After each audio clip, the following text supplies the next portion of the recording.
예, 오늘은요, 쉴렘이 있어야 샬롬이 있다라는 제목으로 은혜를 나누려고 합니다. 우리가 교회에서 가장 많이 쓰는 단어 중에 은혜 받았다라는 표현을 자주 쓰곤 합니다. 근데 우리가 은혜라는 말을 어떤 의미로 보통 사용하고 계십니까? 아마 감동을 받았을 때 은혜를 받았다라고 표현을 많이 하실 것입니다.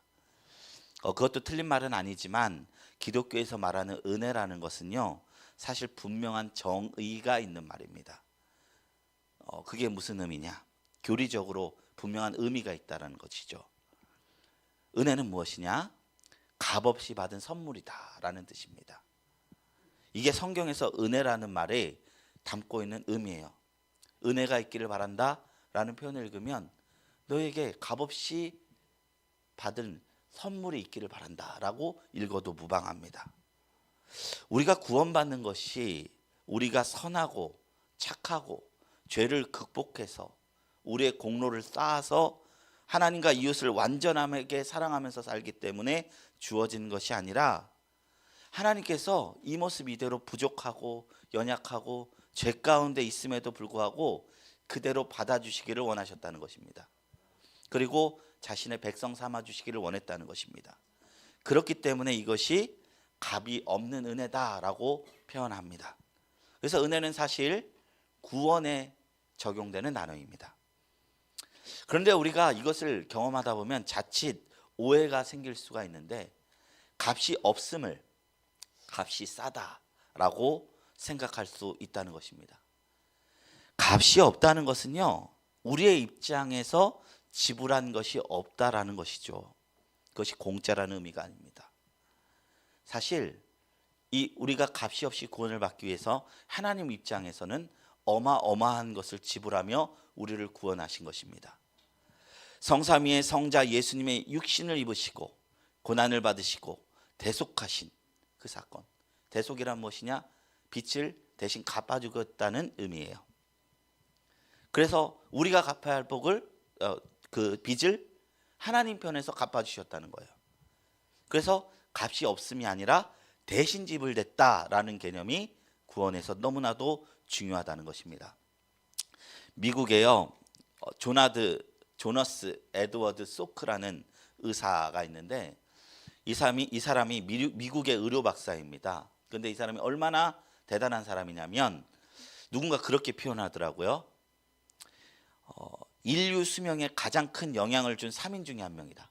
첫 번째로는 천연두 예방접종을 개발했던 에드워드 제너, 그리고 항생제를 발견한 그 알렉산더 플레밍, 그리고 마지막으로 소아마비를 완치시킨 백신을 발견한 에드워드 소크.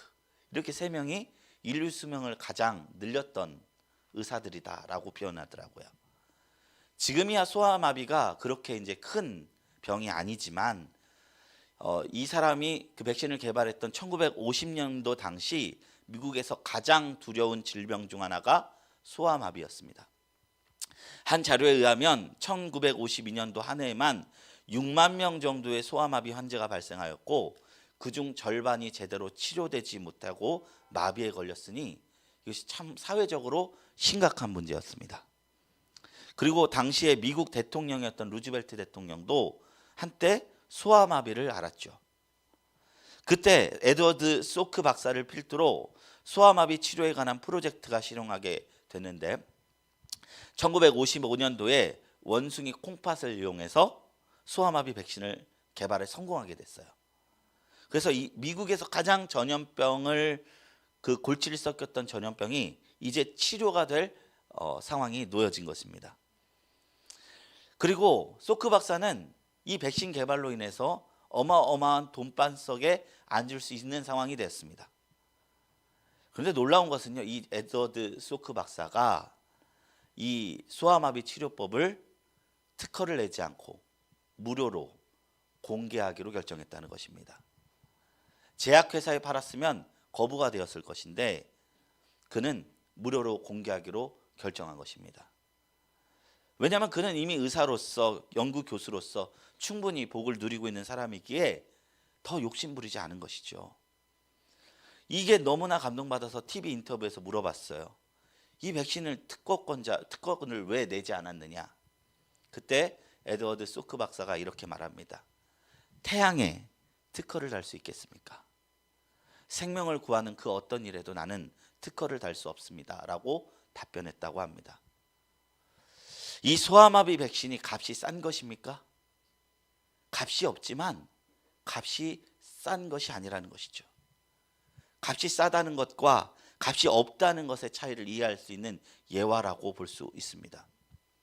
소아마비 치료가 무료로 배포되었다 한들 그 치료약이 살린 생명의 값, 그 약의 가치가 저렴하지 않다는 것입니다. 사랑하는 성도 여러분, 오늘 말씀에서 성경은 징계를 받음으로 우리가 나음을 얻었다. 그가 채찍에 맞음으로 우리가 평안을 얻었다라고 표현합니다. 이 평안을 얻었다, 평강을 얻었다라는 것이 우리가 너무나 잘 알고 있는 유명한 히브리어 샬롬입니다. 샬롬. 우리 샬롬이란 말 교회 안 다녀봐도 다 들어보셨죠? 이 샬롬이 어떤 의미냐면 전쟁이 그친 상태, 온전한 상태를 이야기하는 단어예요. 우리도 신앙생활하면 많이 들어봤을 것입니다. 그런데 유대인들에게는 이런 말이 있어요. 이 단어가 쉴렘이라는 단어에서 파생되지 않았나라는 말을 해요. 쉴렘과 샬롬은 원어로 보면 이런 모습으로 돼 있어요. 예. 쉴렘의 뜻은 무엇이냐? to pay입니다. 지불하다는 것입니다. 값을 지불하다라는 뜻입니다. 샬롬 뭐냐? 평강이라 뜻이에요. 그래서 유대인들 속담에 쉴렘이 없으면 샬롬이 없다라는 말이 있어요. 이 말은 어떤 의미예요? 지불하지 않으면 평강이 없다. 우리나라 말로 뭐죠? 세상에 공짜는 없다라는 표현이에요. 지불할 것을 지불할 때 그것으로부터 진정한 평화가 나온다라는 의미라는 것입니다. 어떤 사람이 평안을 얻기 위해서 푹 쉬었답니다. 일주일을 쉬니까 평안하더래요. 한 달을 쉬니까 평안하지 않더래요. 1년을 쉬니까 괴롭더래요. 평안과 편안이 무슨 차이가 있는지 아십니까? 편안하면 평안하실 거라고 생각하십니까? 그건 좀은 다른 개념이라는 거예요. 우리가 길게도 필요 없이 3달만 아무 일도 하지 않으면 근본적인 우리 안에 평화가 깨지는 것을 그런 경우를 봤습니다. 제가 지금 일을 하고 있는데 그 전에 올해 초에 한 3개월 동안 일을 하다가 불미스러운 일로 그만둔 일이 있었어요. 다시 일을 구하는데 딱 3달 걸렸는데 진짜 마지막 3달째는 진짜 괴롭더라고요. 평화가 너무 깨지더라고요. 그래서 어떤 사람들은 평안을 얻기 위해서 자신의 편안함을 깨기도 합니다. 괜히 막 산도 올라가고요. 뭐 운동도 하고요. 몸을 움직여요. 왜 그럴까요? 내 편안을 깨야 평안이 온다는 것을 알고 있기 때문입니다. 그리고 어떤 사람은 쉼이 아니라 일하는 데서 평안을 찾을 사람도 있어요. 제가 언제 인간극장에서 93세 할머니 의사 한원주 선생님의 이야기를 제가 본 적이 있습니다. 이분이 93세로 의사 선생님으로 요양원에서 일하시는 분인데 제가 보고 깜짝 놀랐습니다. 어쩜 저렇게 정정하고 또렷하게 일을 할 수 있느냐. 일할 때 보니까 천직입니다. 저는 그 모습을 지금 제 일터에서도 보고 있습니다. 의사 선생님이 92세예요. 그 92세 의사 선생님이 요양원 가서 진단하시거든요. 근데 자기보다 10살 어린 분이 막 덜덜덜 이렇게 떨고 오셔갖고 뭐 검진 받으면 운동 좀 하세요 이러면은 꼼짝 못합니다. 92세잖아요. 요양원에서 자기보다 한참 어린 분들이 거기서 누워 계시는데 그분은 거기서 건강검진을 하고 계시는 거예요. 근데 그분이 정말로 그 92세의 나이에 새벽 4시고 5시고 열심히 일을 다니세요. 근데 이분이 일할 때는 프로페셔널한데 다른 분에서는 일반 노인이에요. 그 의자를 이렇게 앉을 때도 뭐 안전벨트 어딨어 하면은 해드려야 되고 그래서 천상 노인 같다가도 자기가 일하는 그 자리에 가면 바로 또렷해져 갖고 목소리 톤이나 이런 게 돌아오는 거예요. 평생 그걸 하셔서 그렇죠. 저도 오늘 깜짝 놀란 게 뭐냐면 목이 안 좋아서 찬송가가 안 나와요. 안 올라가서 주여 주여 하는데 오늘 임내송 부르는데 그거는 올라가더라고요. 왜 올라가죠? 맨날 했으니까. 다른 노래는 똑같은 음정이었는데 안 올라가는데 이건 왜 올라가나? 맨날 하니까.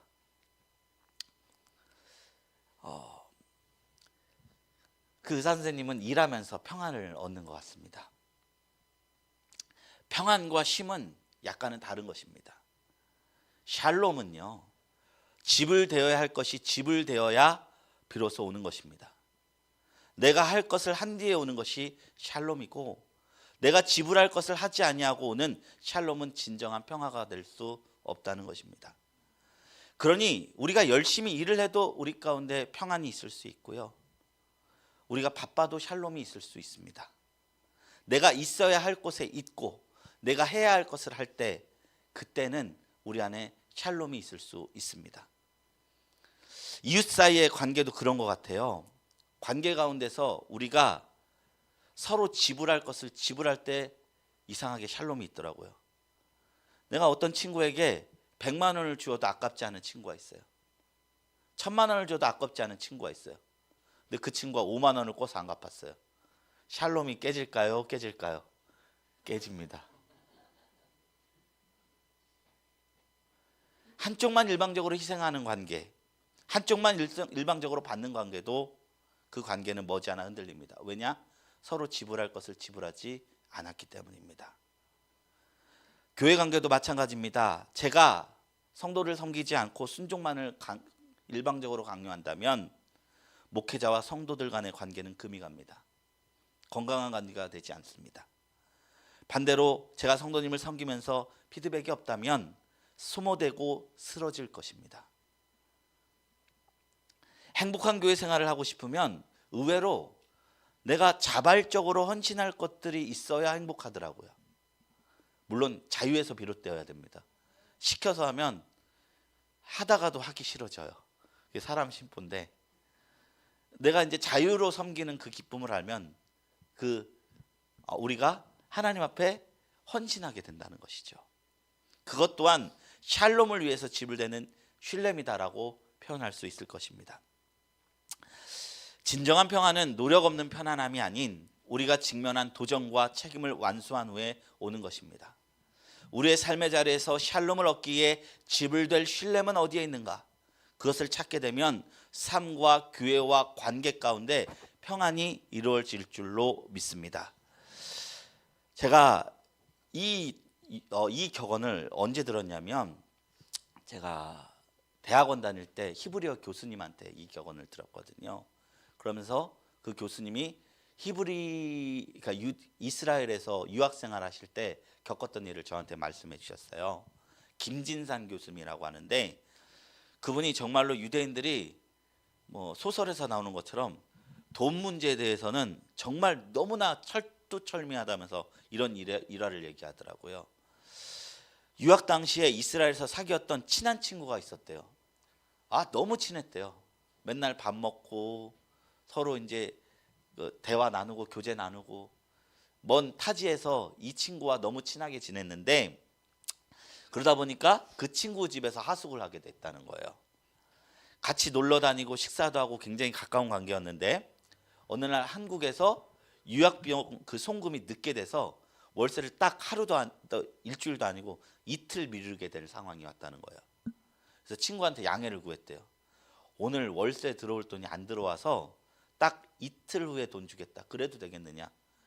그러니까 그 유대인 친구가 안색이 싹 변하면서 오늘 내지 못한다면 이틀치의 이자를 내고 해야 된다. 그리고 공증을 써야 된다. 이자에 대한 공증까지 써야 된다. 그래서 들어온 날에 이자를 포함해서 내도록 해. 같이 밥 먹고 놀다가 한국인 정서에는 이게 맞지 않잖아요.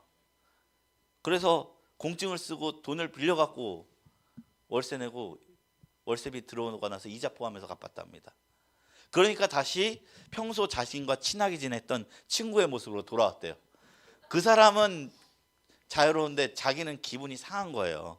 너무 서운해갖고 어떻게 친구끼리 그럴 수 있느냐라고 물었대요. 그러니까 그 친구가 오늘 이 설교 제목을 이야기하더랍니다. 진산, 쉴렘이 있어야 샬롬이 있어. 나는 우리 관계에 샬롬을 위해 한 행동이야. 그때 많은 생각을 했답니다. 유대인들의 이런 생각의 기본이 이제 성경에서 비롯된 것이죠. 하나님의 공의를 물으며 생겨난 것입니다. 그래서 예수님이 우리에게 대신 갚아줬다는 이 개념은요, 사실 어마어마한 개념인 것입니다. 유대인들에게 있어서. 그래서 유대인들은 이사야 55장을 안 읽는데요. 그걸 읽으면 예수님이 떠오르니까. 창세기를 보면요, 아담과 하와가 에덴 동산에서 쫓겨날 때 하나님이 사실은 아담과 하와를 용서해 주셨어요. 근데 그때 가죽옷을 입혀서 보냈답니다. 가죽옷을 입으려면 어떻게 해야 되죠? 짐승을 죽여야 되죠. 하나님께서는 명령을 어긴 아담과 하와를 죽이지 않고 대신 한 짐승을 죽인 겁니다. 그리고 그 짐승의 가죽으로 아담과 하와의 수치를 가려주셨습니다. 여기서도 쉴렘이 보입니다. 그 용서의 값이 치러진 것입니다. 가인과 아벨 이야기도 그렇습니다. 아벨이요, 양을 길러서 하나님께 예배드렸다고 해요. 근데 아벨이 도대체 양을 왜 길렀을까요? 아벨 당시에는 사람들이 육식을 하지 않았던 시대입니다.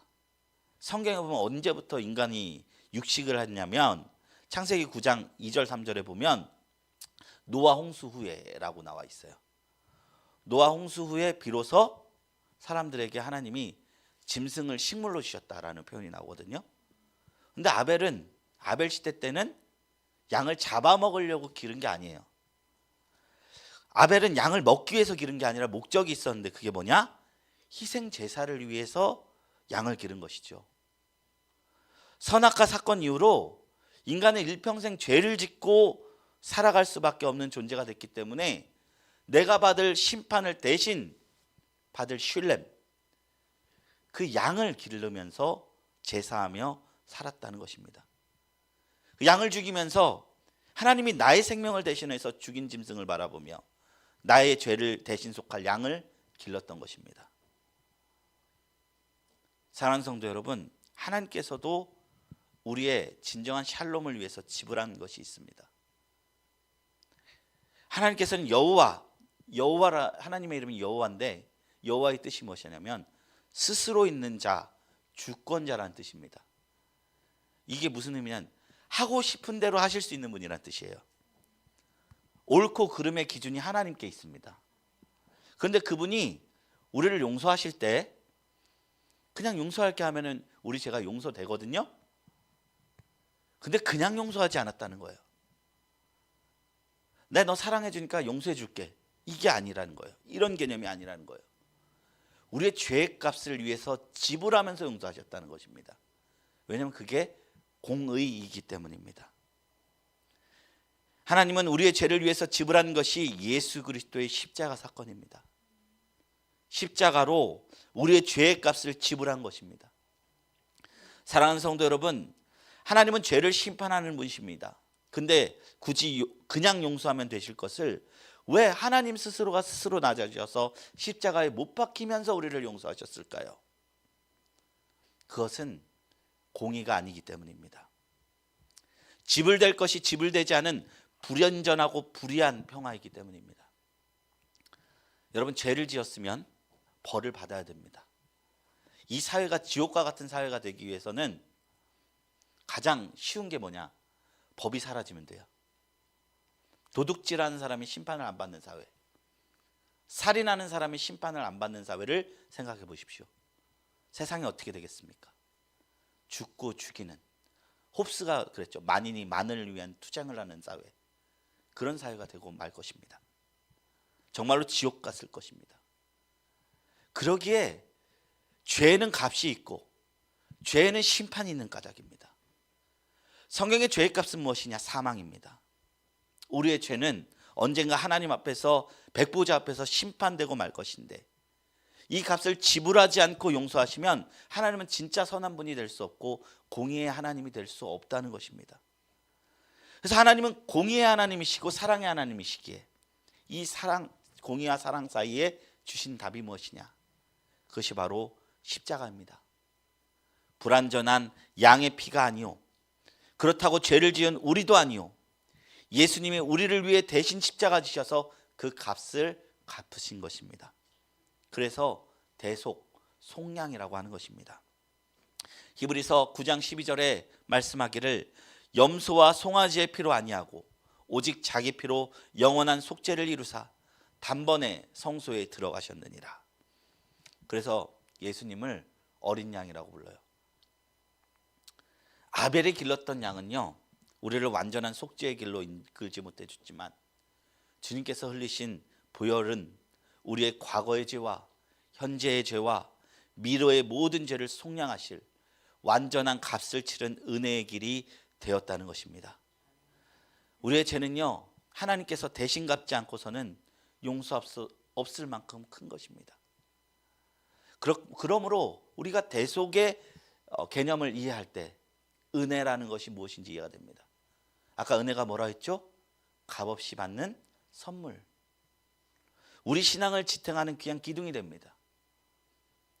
이 기초공사가 튼튼해야 우리의 봉사도 의미가 있고요, 우리의 헌신도 의미가 있고요, 우리의 모든 종교적인 열심도 의미가 있는 것입니다. 한 우화를 나눠드리려 합니다. 한 불의한 어머니 밑에서 자란 선한 왕이 있었습니다. 근데 그 왕국에 흉년이 찾아와서 먹을 것이 부족해진 것입니다. 안 되겠다 싶던 왕은 법령을 발표했어요. 나라 안팎으로 음식이 부족하니 사치를 부리고 식량으로 삼을 쌀을 술로 빚어 먹는 사람은 매질을 하도록 하겠다, 공포를 한 것이죠. 그런데 그러던 와중에 백성들이 굶어 죽던 말던 술을 마시고 사치를 부리던 한 사람이 있었는데 그 사람은 바로 왕의 어머니였습니다. 왕은 고민에 빠졌습니다. 자신이 선포한 법령에 따르면 자기 어머니를 매질해야 됐기 때문입니다. 그런데 그렇다고 법에 따라서 어머니를 매질하면 왕은 법을 지키게 되지만 사랑하는 어머니는, 그 노쇠한 어머니는 매질로 인해서 목숨이 위태로운 상황이 갈 수도 있는 것입니다. 이런 상황에서 왕은 밤새 고민하다가 한 지혜를 짜내게 됐는데 그 매를 때리기로 결정했다는 것입니다. 신하들에게 곤장에 칠 수 있도록 형벌대를 준비하라 명했고 어머니를 그 위에 눕히라 해서 눕혔습니다. 모든 준비가 끝났습니다. 왕이 쳐라 하면 바로 어머니에게 모진 매질을 가해지는 순간이었습니다. 군인들이 어머니를 사정없이 내리칠 것입니다. 그런데 왕이 치라는 명령을 하기 전 어머니 쪽으로 뚜벅뚜벅 걸어가는 것입니다. 그리고 형벌대 위에 누워있는 어머니를 향해서 감싸 안고 그 다음 명령합니다. 쳐라.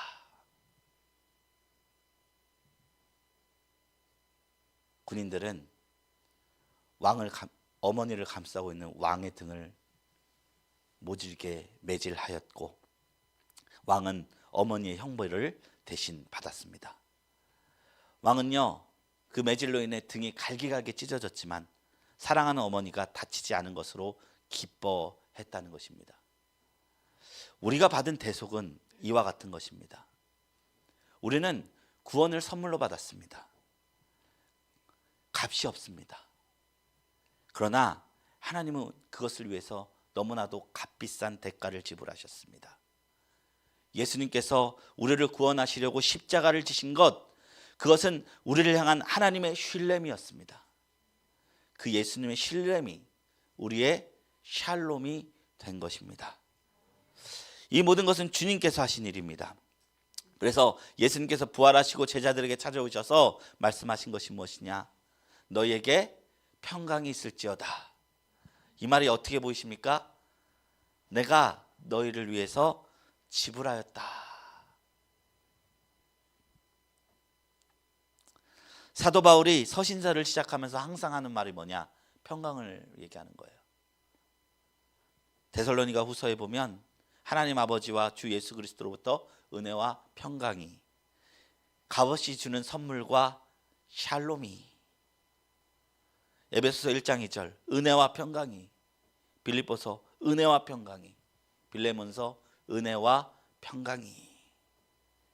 우리는 이 글을 읽을 때마다 예수님께서 지불하신 보혈의 값을 다시금 생각하셨으면 좋겠습니다. 값없는 은혜라는 말을 할 때 값싸다는 의미가 아니라 값을 매길 수 없음을 기억하게 되기를 주님의 이름으로 축복합니다.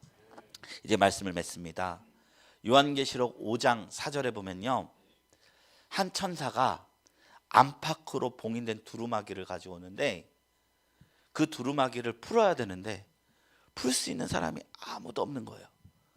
사도 요한이 그 장면을 보고 엉엉 울어요. 그런데 24장로 중 한 명이 요한을 위로하면서 이렇게 말합니다. 울지 말라. 유다 지파의 사자 다윗의 뿌리 예수 그리스도께서 두루마리와 인을 떼실 것이다 라고 선언했습니다. 주님께서는요, 우리가 갚을 수 없고 뗄 수 없고 풀 수 없는 모든 상황들을 푸시는 열쇠가 되십니다. 우리가 그 예수님의 은혜를 기억하면서 예수님께서 지불하신 생명의 의미를 깊이 묵상하는 저와 여러분들이 되기를 예수님의 이름으로 축원합니다.